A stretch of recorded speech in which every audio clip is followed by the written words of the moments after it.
What would you like to debate about? Dope. Yeah, I just want to say first of all, thanks for debating with me. As you Sure. saw, I sort of slid into your DMs and asked if we could have a discussion. I'm actually Jace, friends let's do with it. yeah. I'm actually a friend with Socrates. I don't know if you know him. Okay. Yeah, yeah, Uh, I actually do know Socrates. Yeah. okay, because he was the one who recommended I talk with you. Cool. All right. What did you want to Um, debate? so I'm an anarchist, so you probably already know all my positions. Okay. But Are you a right wing anarchist or a left wing anarchist? see, that's interesting because I would be curious what the distinction you would think that is. Well, one of them argues some bizarre form of capitalism, and then the other one says that, like, under an anarchic system, you can't actually have capitalism. Oh, okay, I understand. Um, okay, well, I would be a voluntary anarchist, so you'd probably consider me a right wing anarchist.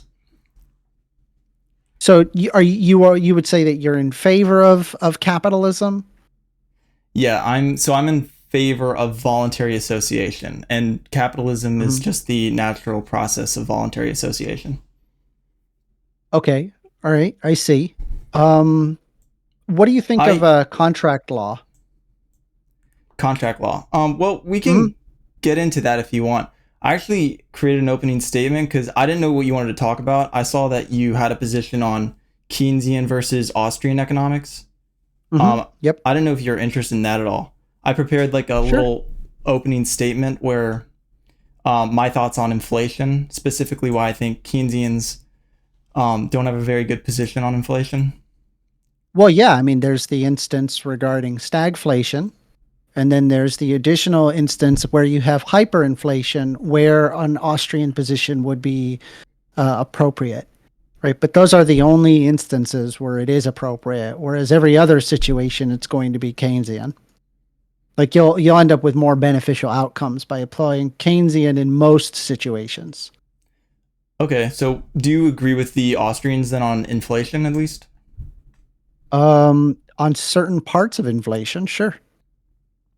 Okay, so you probably so would you disagree with like at least most of government money creation? No, there's You instances where it's necessary to have government money creation. okay? Times of war, that's one good example. Sure, that's true. I'm also against You know, war, but well, oh, sometimes you have to have liquid capital in situations where fighting is necessary. that's true. I would agree on a defensive war. I absolutely agree with that. But I mean, this isn't about this isn't about a war though. But okay, let me give you my position on inflation real quick, and then I'll let you respond to that. How's that sound? Sure. Okay, I'm just gonna read this quick thing I wrote up. So I've been told repeatedly that inflation is central to a thriving economy, but I have yet to encounter a compelling case for why this is. The case for inflation seems tenuous at best, and my understanding of inflation is as follows. And you can feel free to correct me afterwards if you think I'm wrong. Borrowers benefit from the erosion of their debt. When inflation occurs, those who borrow from banks and other lenders repay their debt with money that is worth less than when they originally borrowed it. This mechanism primarily aids that the wealthiest individuals and industries who can borrow against their billions of dollars of assets gain the most reward. Conversely, those with fewer appreciating assets, typically the lower class, do not benefit from this erosion. Inflation also benefits businesses that sell products. As more money is introduced into the economy, the value of resources increases. This surge in economic activity leads to higher demand that sellers struggle to meet, prompting them to raise prices. And this is the reasons why I think deflation is a better economic policy. Increasing purchasing power encourages saving and reduces debt, discourages speculative investing, which is the things that causes bubbles, corrects market imbalances, helps those with fixed and low incomes, directly shows the benefits of technological advancements and increased efficiency, avoids the hidden tax of inflation, which I would consider a hidden tax, but that might be loading the statement. And then I just think that I think deflation makes everything so much easier for everyone to understand, so that you don't have to be like have a second job in economics to know what to do with your money. So that's basically my position on inflation, in the Keynesian inflation. So you have no compelling case for inflation? You can find Well, not a single one? no, I understand the compelling case for inflation.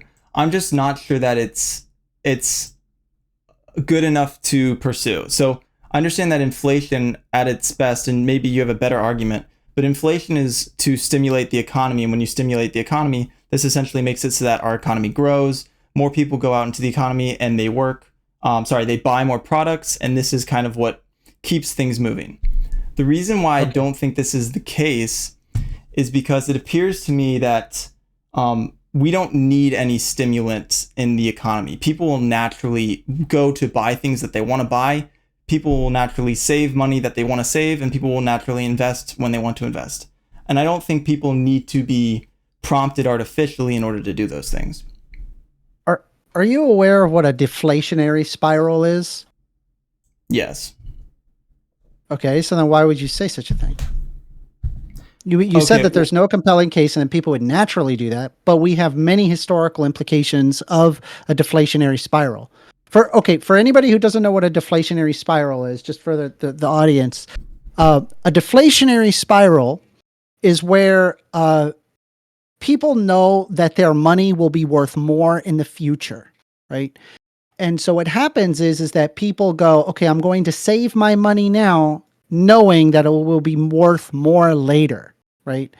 And so when there is this kind of deflation, people stop spending their money. And the one thing that businesses need to do in order to thrive is that they must have customers spending money in their shop in order to like keep employees and to maintain opening up their shop. So in this instance where people believe that their money will be worth more in the future, people stop spending money. This results in businesses not getting enough money to survive, which then means that those businesses close down. Because those businesses close down, those employees lose out on a job, which then means that there are more people that don't have money to be able to buy things, which then causes more people to not be able to shop, which causes more businesses to go out of business, which causes more people to lose out on their job. And it's this infinite deflationary spiral, right? That's where we got the idea of John Maynard Keynes, where they came up with the idea of, wait, what if we can like encourage spending, right, from a governmental level? And so when they encouraged spending during the Depression era, they realized that they actually were able to basically kickstart the economy, right? So this is an example of what's called demand pull inflation. So you said that earlier that you can't find a compelling reason, but that's a very, very good reason.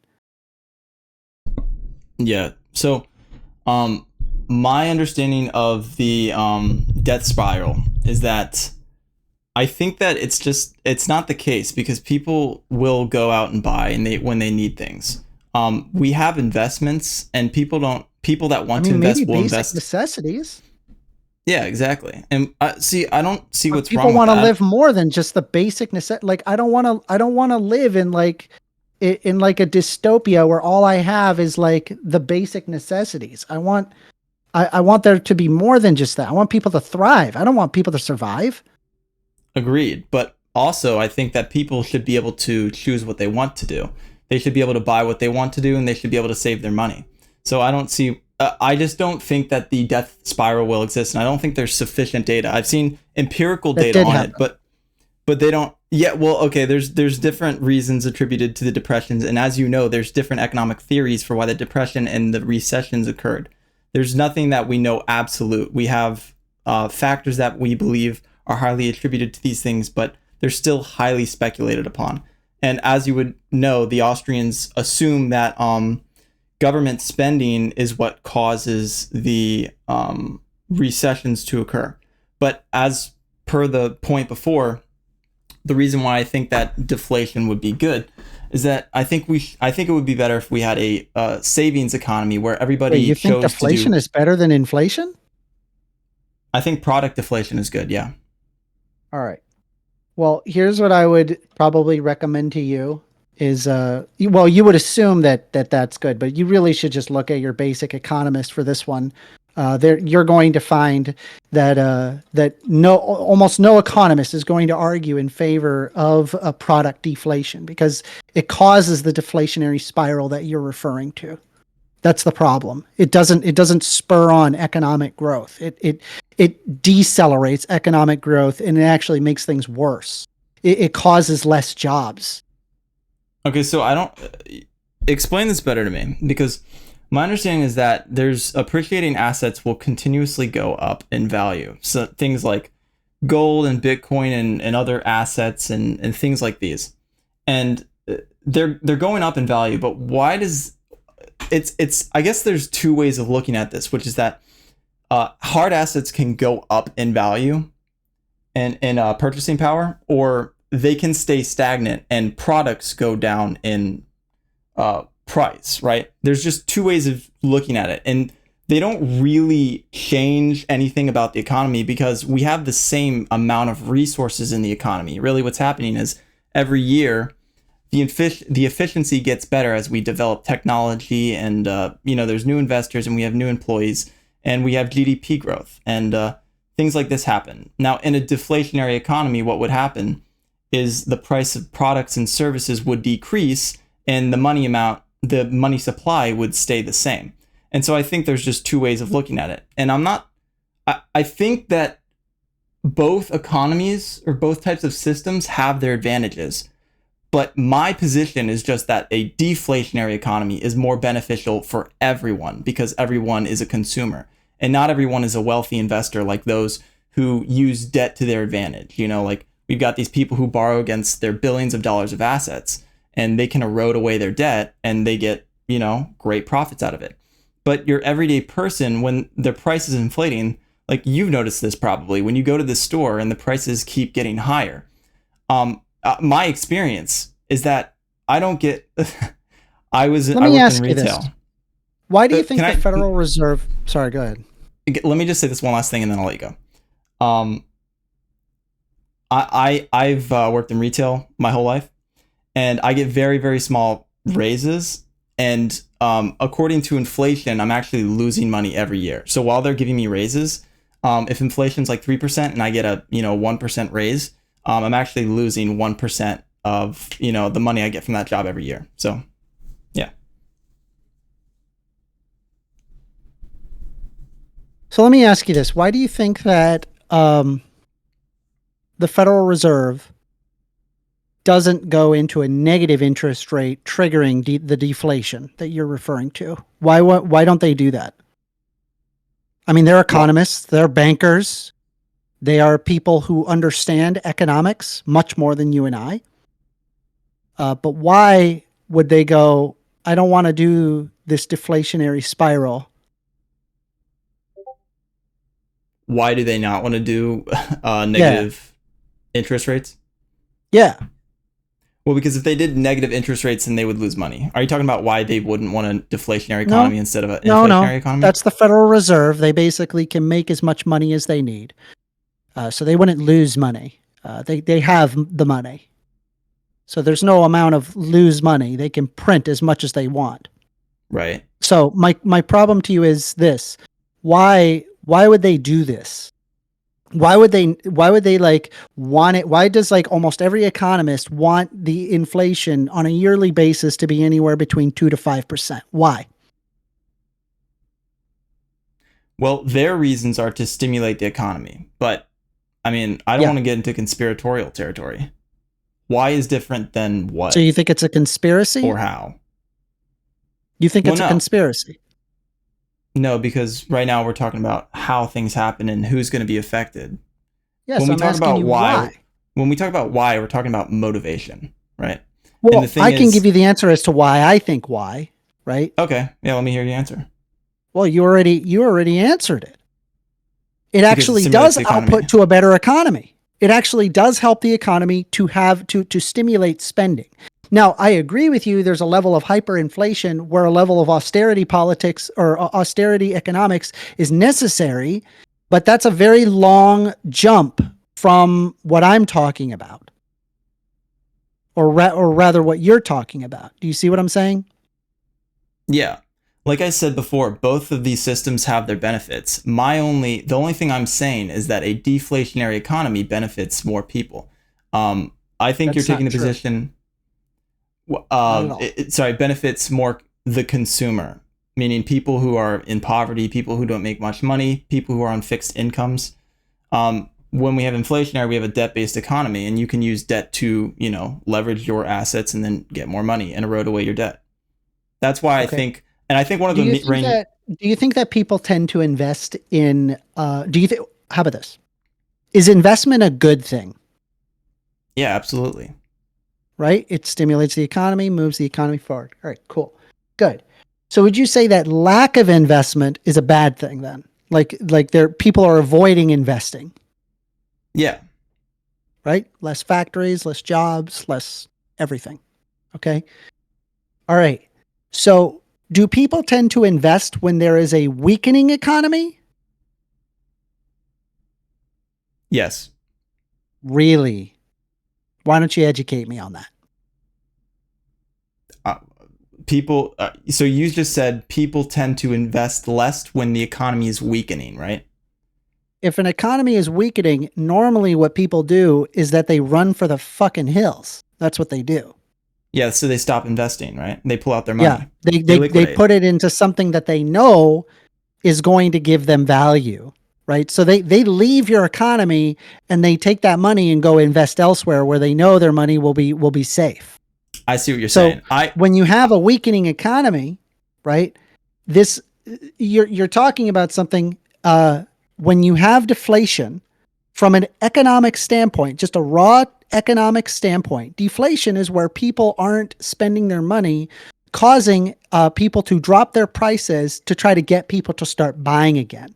Deflation is a very strong indicator of a weakening economy, right? Economists fear deflation because falling prices lead to lower consumer spending, which is a giant and major component in economic growth. So companies respond to falling prices by slowing down production, which leads to layoff and salary reductions, which further lowers demand and prices. This is the same deflationary spiral. This problem doesn't go away. I think that you may I'm going to recommend a book to you because I used to think exactly like how you're thinking, and then I read this book and it completely undid all of like the libertarian thinking that I had on this topic. So I'll send it to you.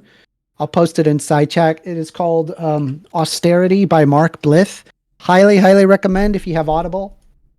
I recommend this book. I think you'll learn a lot with just this book.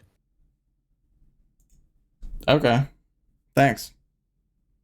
But I don't know. Is there anything you particularly disagree with what I've said so far?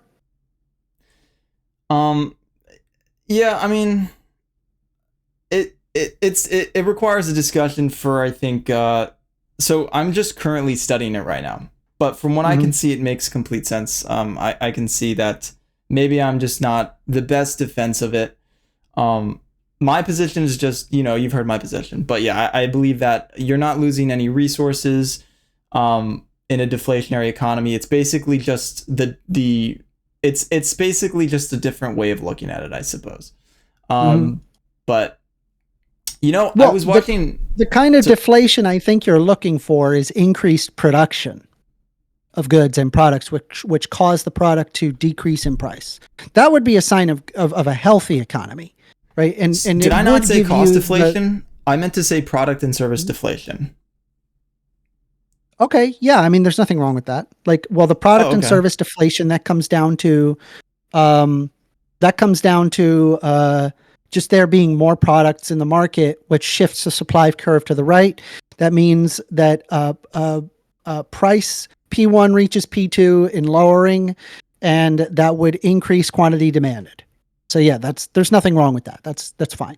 That's a Okay, sign of a cool. healthy So economy. so then we agree on that. That's cool. That's cool. Well, I'm Um saying like if the Federal Reserve decided that they were going to implement negative inflation, it's a horrible idea. That would kill the economy very No, no, easily. no. Yeah, Very, very easily. I'm not saying we should burn money, right? I'm just saying I'm saying deflation of costs and services is healthy for the economy. That's all I'm saying. Which all that means is make more product, make more service. Yeah, or make more efficiency, right? So yeah. So it's basically that you do things that incur spending. But yeah, that's there you go. Okay, I hope cool. that makes sense. It makes sense. It makes sense. All right. I saw you debating King Synth the King other Sithis? yeah, King Sithis. That was a funny debate. Can you refresh my mind? What were you guys talking about? I think it was contract law or something. I think that's how you tried to open this conversation with contract law. What's your position on that? Yeah, I think like you can't actually have contract law unless if there's like a monopoly of force that grants like authority to that contract. Okay, so let me ask you this. Do you think private governments would be able to do that? No, Why not? because I could just get in more people than what the private company or the private government has a hold of, and then in theory take over that area. And I just basically made your society into Mad Max with enough people. Whereas, like here, it doesn't matter how many people I collect together. The government they have a standing army, so they would just kill me, right? They would kill me and my supporters. That would be the end result. But if you don't have the monopoly of force, then you end up with Mad Max. And there's Okay. always what I call the Thungors of society. Well, I don't think you need a monopoly of force to maintain law and order. You could just have lots of. Well, you obviously disagree with this, but like I think you could just have multiple, security agencies. Okay. And then what if I have the biggest security agency and then I just kill everybody who tries to So stop me? I've actually heard this argument a lot of times, and I have a few questions. First of all, I think that they wouldn't do that even if they were bigger because Really? yeah, because well, so here's the thing. Boy, do I got Why some warlords in Somalia to contact. All right. yeah, Sorry. Go tell me ahead. about it. So the way I see it is war is very, very costly. And if you're going to go to war, you have to have a good reason for it. And if you did Uh huh. have like, let's say you had like a giant security agency that was very powerful, had like drones and stuff, and they're extremely powerful, and they wanted to take over an area, I think that they would do a, cost benefit analysis to Oh, see if bro, no, it's it's, actually very easy. All I would have to do is establish me, Thungor, as the best and the greatest. And if you want to be the best and the greatest, then you got to stick with me. And I'm going to tie a religion to it. I'm gonna yeah. make it. I'm gonna make it this messianic jihad that nobody would be able to stop me. I think that I think technology is going to definitely change their well, it's already changing, the planet very, very quickly. And I think that we're going to naturally move away from government. I don't think we're ever going to vote out government. I think we're just going to move naturally away from it. And I think this is one of the things that would cause, a powerful security agency from taking over is first of all, we're going to have, we're going to have internet, we're going to have social media, we're going to have independent journalists. I think it's going to make it very difficult for an independent security agency to go to war, take over people. I think everybody would see this. I think everybody would not like this in the same way that when Russia decided to invade Ukraine, every single other country on earth was like, okay, you're fucked, bro. And then, what is it? Biden started putting tariffs on them, and all the other countries had their own things they were doing. But I think it gives you a bad rap. It gives you a bad reputation, and I think that companies prize most of all is their reputation for the customers. And if somebody's investing in this really powerful security firm, it might be a dangerous investment to put all your money in something that's like gonna, violently, kill other people. It's not a good investment, and the people who invest in this have families. The people who work for this company have families. They're going to see this. They're going to have moral problems with this. I think there's just too many factors in a modern day with the internet and with all the I just think there's too many factors for them to be able to take over. Do you think people have uh, a greater grasp on the facts now? Now that we I see have what you're the saying. internet? I see what you're saying. What there's like a quote where it's like 80% of all information on the internet is misinformation or something like that. I know what you're saying. I don't know. Yeah, I don't know if it's 80%, but it's definitely like alarming, right? Like Yeah. I remember prior to the internet, there weren't flat earthers, What were there? right? I Oh, mean, oh, I see what you're maybe, saying. but like how many of these people were there? Like they just weren't around. It just wasn't something you talked about or heard of. It's like this level of I don't want to call it brain drain, but you get what I'm saying. Yeah. Yeah. I think that it's a tough one for sure because the internet's a positive and a negative for many different reasons. You know, for one, it's made it so that a bunch of information is wide and available to everyone. But that can also be a problem because not all information is equal. Some information is just false. Some information is misleading, and you can make very dogmatic cases for why you should believe things that are just wrong. And Yeah, so I'll I can basically definitely see just that danger. create my little internal like jihad, and then I will be the new God King leader. Um, and I will possess a reputation that will be messianic, right? I will be like a prophet, and I will amass tons and tons of guns, and I will get people to sacrifice their stuff because they could eventually be as good as me. And then I give anybody that supports me lots and lots of guns. And then pretty soon I got thousands and thousands of people that will kill themselves from in my name. And now I have more power than the private security forces in that vicinity. Now I tell those people that they can join me or they die by fire. I don't know, bro. Wouldn't somebody record you like doing any of this stuff, or you Yeah, think they that would just only help me. okay? Okay. I mean, I don't know, dude. I don't know. I don't know. I don't think people would. That's probably just a But that's difference of the thing. opinion. People have and done and will. That's the problem. It Yeah, has but like happened before. in I'm not America, making this yet. No, not in America, but you think that this can't happen in America? Have you seen what the Scientologists did to Clearwater, Florida? yeah, I watched a documentary about them. It's crazy. I You no, think I that so they couldn't potentially, like, if there was no monopoly of force, that they couldn't completely ransack that shit? no way, dude. I actually I think we're going No, in the positive direction. they would Oh have wait, more money than yo we yo, do, wait. Listen to me. Hear and me out. more Hear me money out. than the private force. Go ahead. Hear me out, bro. Hear me out, bro. Hear me out. Okay.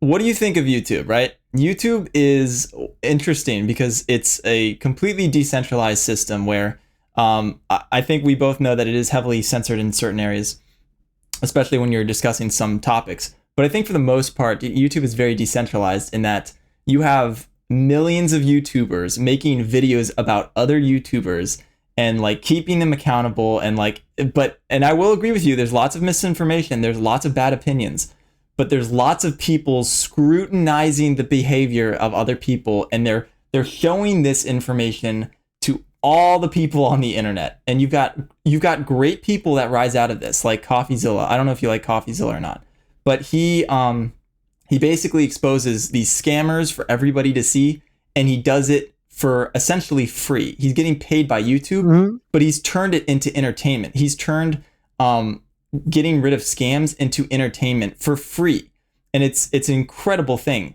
But you have all these people scrutinizing each other's behaviors. You've got people like you've got Hassan and Vosh and Tim Pool, and you've got all these people who are scrutinizing geopolitics and other YouTubers' behaviors, and they're kind of laying it in the open for everybody. And it does take a rational person to decipher all this information.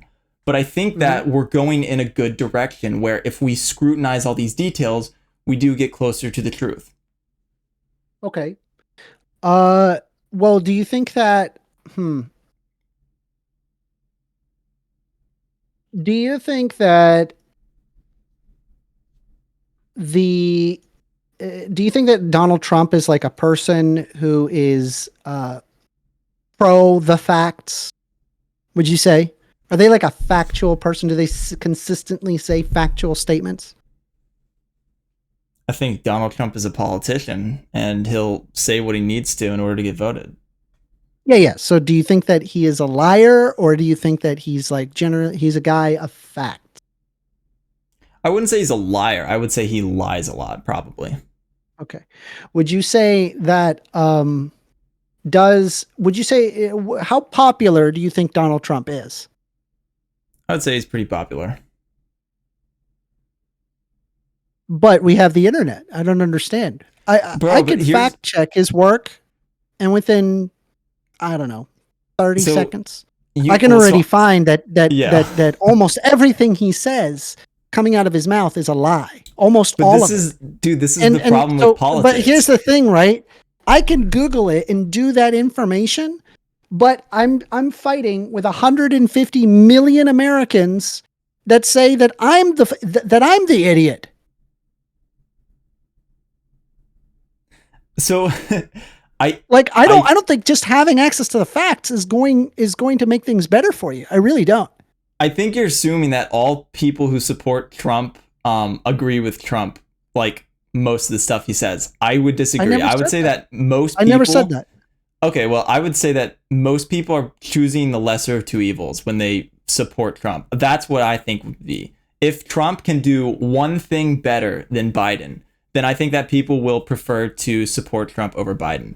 I think that those two choices that we have are not very good choices, and I would much prefer a system where it's far open, where you can choose a person that more closely aligns with your views. But I think this binary system of Republican and Democrat is destroying this nation because it's too I, there's not enough I'm room in what order to I'm get your policies my in. point isn't to talk to you about Trump versus Biden, right? The point that I'm trying to illustrate to you is that just because people have access to correct information doesn't mean they're going to apply it.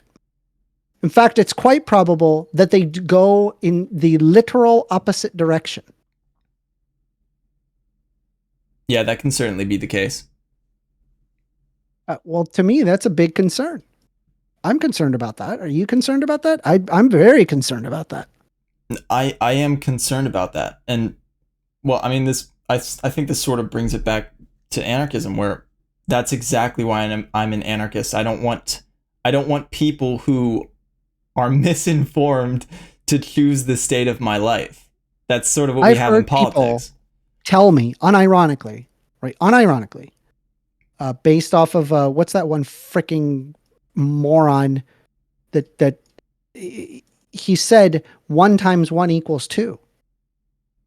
Oh, the guy on Joe Rogan. Do you understand like the level that we're at, dude? We're at first grade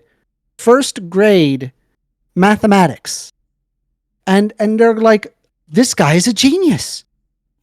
1 times 1 does equal 2. I had to sit down and I had to break that down. Terrence Howard. I had to break Yeah. that down to somebody in their 20s. And they have all the facts. They probably I went to sat there. public school. I had to count the, yeah, I had to count, yeah. Well, I mean, it turns out when you pull funding away from public school, people tend to have worse grades, and the No Child Left Behind Act didn't do us any justice either. So there's Yeah. that. Yeah. That's true. But you highlight a good point, which is a lot of people are misinformed, and you probably take a different stance on this. But that's exactly why I don't like politics. I think that I don't want people to speak for me, and I don't want people to guide the direction of my life. I want to guide the own direction of my life. I want to spend money on things that I value, and I don't want anybody else to vote for something that I don't believe in. And as long as I'm not hurting anyone else, I just want to live my life peacefully without being coerced by a third party. And I don't think there's anything wrong with that. I think that If you want your government, sure, have your government. But what about the rest of us who don't Mhm. want it? That's why I'm cool with what is it? Texas wanted to whatever. Is it recede from the U.S.? I think that that's a good idea. I think You that mean secession? Secede secession. from That's the? right. You're out Yes, of your mind. secede. You want the economy to be better, and you're okay with secession? What do you think people did about money back then? What What do you mean? What are you talking about? They had their own bills. Let me ask you Wait, I this, don't right? understand what would be wrong Let me about ask you. secession. No, no. So, okay, hold on. I'll take you through the train of logic. So, to me, what I consider to be a better society is a society where more people can satisfy the lowest levels of Maslow's hierarchy of needs as possible. That way, people can pursue the things that they find valuable. Okay, so as little barriers to entry to do that as possible. Okay, so when I look at like our basic economics questions, I ask the question, hey, um, in order to have a better off system, more people need to be able to contribute. They need to be able to trade. And as little barriers as possible to trade need to happen in order for the society to get better, right? And in my eyes, it's the Maslow hierarchy of needs thing. Okay. So when you, let's say, have differences in currency, this is instances that actually reduce trade, not increase it, because there is the task of having to convert your currency to the currency of your location. So it's just that much. It's an additional step, an additional barrier required to entry that would normally not be there. Imagine you had to go to a Walmart and they don't take your card and they don't take your cash. You got to buy it with Walmart bucks. Do you think Walmart will do better in terms of like their money because you have to like go to the Walmart kiosk and get Walmart bucks? Probably not, right? No, but we should It have a would gift be card economy. no, but do you see how it would be inconvenient? Oh yeah, absolutely. Yeah, I don't disagree with that. So by that inconvenience, that makes less trade. That makes the world a worse place. Yeah, but I think we could fix that problem pretty easily. I mean, we already have global trade, and yeah, it's But inconvenient, what but you're arguing is decreasing that. like slightly. But do you understand that I don't want any? I want zero, none, none. If now I understand that there might exist barriers for a very necessary reason, and I'm not against a barrier on the basis that it's just a barrier. I argue going against a barrier that has no business being there. Like there's no reason. So like adding an additional currency is a no reason situation. I see no benefit and only incurrences in the lack of trade. Okay, but I mean, I understand that, and that's a fair position to take, but it's your preferences against mine. I don't want to be controlled by a third party, and you don't want to be inconvenienced by trading with, another nation that uses a different currency. So it's like, who's going to win here? And I think that the way we win is you have to meet me halfway, which is I get my own nation and you get your own nation. And I think that's where we meet halfway. I think that's where we reduce the most amount of conflict. I mean, that's kind of what countries currently have now.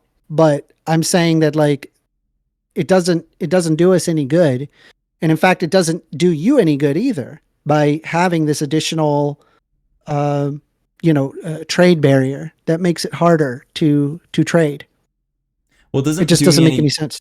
it doesn't do me any good for that one specific thing. But for the other things that I value, it makes my life a whole lot better. Like if I want But to live that in a specific small thing is nation, really big. It's not a small thing. well, yeah, it can be a big thing, but what would be bigger for me would be something like if I had no taxes whatsoever instead of a fee for my costs of living in my nation. That would be a huge deal for me. And so I don't know how they would work it out, but they could easily create, businesses and software where, you can translate money. I mean, they have this with like e-commerce platforms and like Coinbase and stuff. Like they just transfer money and yeah, it takes a few minutes, sometimes a few hours, but they can transfer money from one currency to another, and it's not super inconvenience. It's just, takes an hour or How a few many minutes people out of have your you life. talked to that because of their lack of understanding of the situation, they actually end up not involving themselves in the market at all? Have you ever observed that?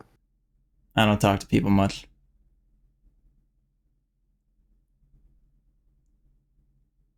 I know you can tell that though. I like your honesty. Inform me. Yeah, so like what happens is that people end up being anxious about having to do something like that because they don't understand exactly what's going on. One really good example is like stock markets. Like there's literally zero reason for you to not be involved in stock markets. You only have to gain from stock markets, and especially this year, it's been freaking incredible this year. And like the problem is what I find is that people just they don't know how to do it, and it's daunting, right? It's like, what's an IRA? What's an individualized portfolio? How does this affect my taxes? Will I have to, incur, some sort of penalty? Will I lose all my money? That's one of the biggest ones. They're like, will I? And I'm like, bro, there are stocks that you don't really lose money. It's not really like possible. I mean, maybe to some extent it could be possible, but you would have much more problems on your hands than just your stock portfolio if these went down. But the point is that people don't understand it. And because of that, they're just like, fuck it. I just keep my account in the bank account. Yeah, that's true, and that's why I want a savings economy. But you make a good point where many people are financially illiterate, and that makes it very very difficult for them. I agree with that. So, I mean, I don't know. When you're talking about changing the currency, I think what you're doing is you're reducing trade overall. And I mean, we can observe this. I mean, we saw Brexit happen. Their economy deflated and it was really bad for the economy. Nobody liked it. Almost everybody was like, why did we vote for that? That was a terrible idea. It's almost like economists were correct originally, and like they're going to continue to be correct about this. It's just a matter of whether or not people are willing to listen to it.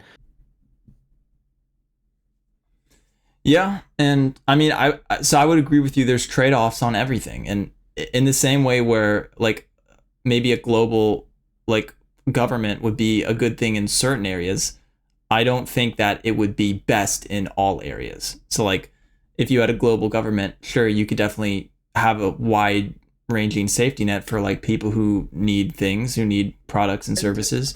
There's certain Um, aspects of the global government wouldn't really be viable because just people have different ideologies, like well, which I'm that's okay exactly with. exactly, and I that's mean, I'd exactly rather my there be point. more countries that agree with the United States and liberal principles, and I think the world would be a better place. But there is levels of ideology that exist. But I mean, well, the problem, however, with your system is I genuinely believe that your society becomes Mad Max. Okay, you beat me. You got me. It's gonna become Mad Max. What? I just don't think it will be. Wait, I mean, I see. Listen, and I'm not even a principled anarchist. I would be okay with a little bit less government. Like I would be fine with 50 states instead of the United States of America. You probably wouldn't like that, but I think that would be a vast improvement where we would just have 50 different states that didn't have an overarching federal government that just interacted between each other like different nations. And I think that would vastly improve our state because we would have more competition, keeping each other accountable. And for that reason, people would move to the better states. And then out of 50 states competing, they would all have to adopt better standards. all right, now I'm going to apply some hardball on you. All right, you ready? Let's go. Okay. Um, let's say that there's a state that just says we don't like black people. We don't want them in Hell, our based. society. And not only that, yeah, I wouldn't say based to that. Not only that, uh, uh, a majority of them are white. So they've been able to enact their own private militia and push out black people, or if black people still continue to live there, we just deny them access to businesses, we deny them access to restaurants. We just don't want black people in, we don't want minorities in that society, okay? So if that was the, would you be okay with that? That's okay in that state. Yeah, I think that if they were voluntary interacting, I think there would be nothing wrong with that. But I think they would. I think that the takeaway from this is that they would.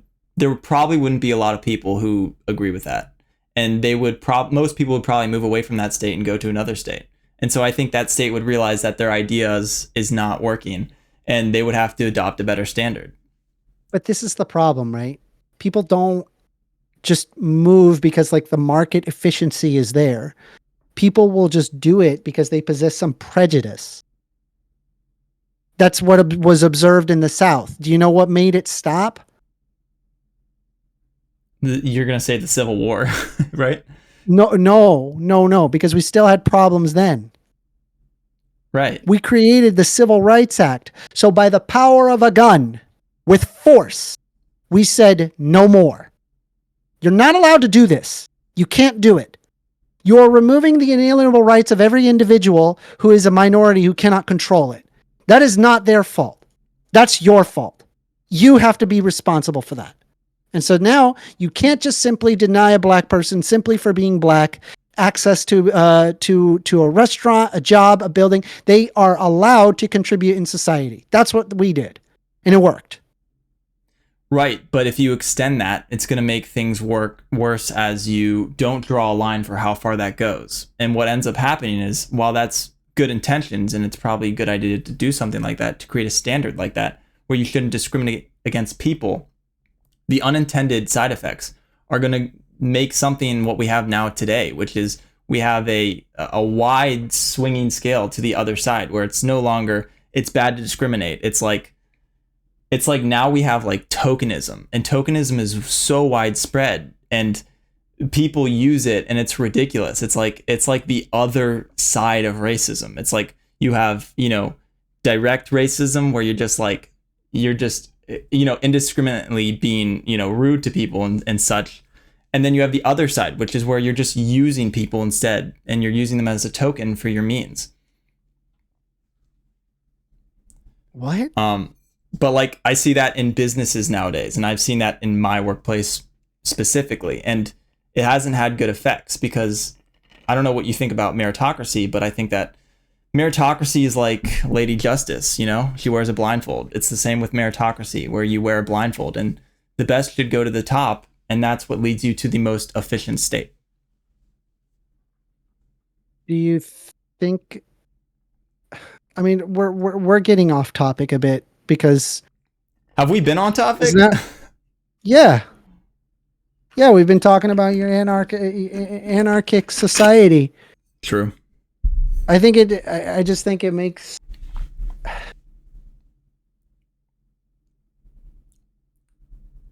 Yeah, I mean, I think it's a radical view on the state of the world and the state of politics, but I do think it would work, and this is probably just a difference in like economic beliefs, because if you think about it, economics is like the study of human action, and depending on what you think about the human action and our psychology, you're going to get to different answers. And because our fundamental axioms are different, we're probably never going to agree on certain things.